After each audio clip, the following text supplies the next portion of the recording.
Hi అండి, welcome to my channel Sita daily vlog. అందరు ఎలా ఉన్నారండి? బాగున్నారా? మీ అందరూ బాగుండాలని మనస్ఫూర్తిగా కోరుకుంటున్నాను.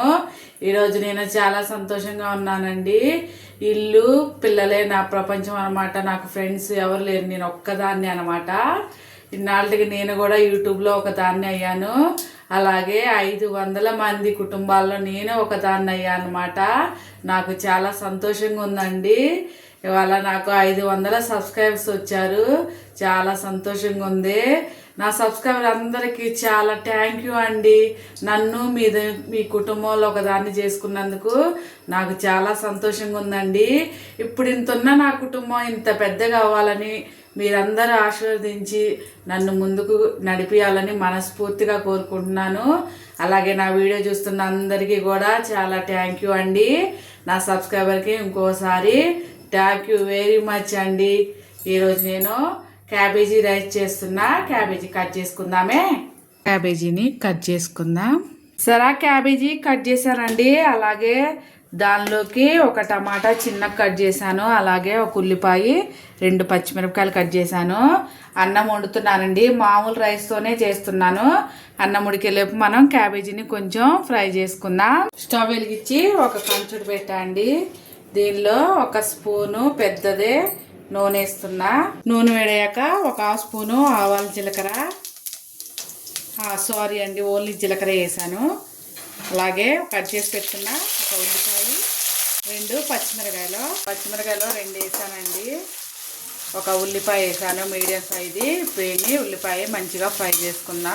ఉల్లిపాయ ఫ్రై అయిపోయాక ఒకటి పెద్ద టమాటా వేసుకున్నా, సన్నగా కట్ చేసి. టమాటా సాఫ్ట్ అవ్వాలి. నేను ఎలా చేస్తానో అలాగే చేస్తున్నానండి.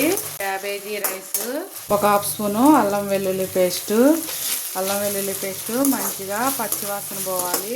ఇప్పుడు మనం కట్ చేసి పెట్టుకున్న క్యాబేజీ వేద్దాం. ఇది మంచిగా దీనిలో కలుపుకోవాలి. ఇప్పుడు ఇందులో 1 స్పూను కారం వేస్తున్నా, 1/2 స్పూను ఉప్పు, 1/2 స్పూన్ ధనియాల పొడి, 1/2 స్పూన్ జీలకర్ర పొడి, ఒక 1/2 స్పూను పసుపు, ఇవన్నీ వేసుకొని మిక్స్ చేసుకున్నా. ఇవన్నీ కలిపేసి మీడియం ఫ్లేమ్లో మూత పెట్టి ఒక 2 నిమిషాలు ఉంచుదా. మూత తీసి మగ్గేసాక అన్నం వేసుకొని కలిపేసుకోవాలండి. అన్నం వేసే స్కిప్ మిస్ అయిపోయిందనమాట. అన్నం వేసుకొని మంచిగా కలిపేసుకోవాలి. మంచిగా కలుపుకోవాలన్నమాట. అది మిస్ అయిపోయిందండి అన్నం వేసేది.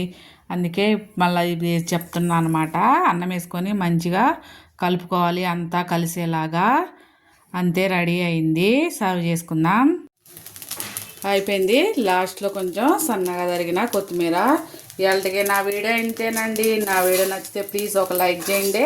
అలాగే నా ఛానల్ని సబ్స్క్రైబ్ చేసుకోండి ప్లీజ్. వేడి వేడి క్యాబేజీ రైస్ రెడీ. లంచ్ బాక్స్లోకి సూపర్గా ఉంటుంది. మీరు ఒకసారి ట్రై చేయండి.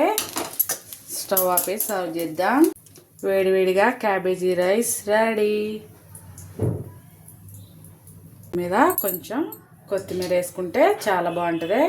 ఉంటా ఫ్రెండ్స్, బాయ్.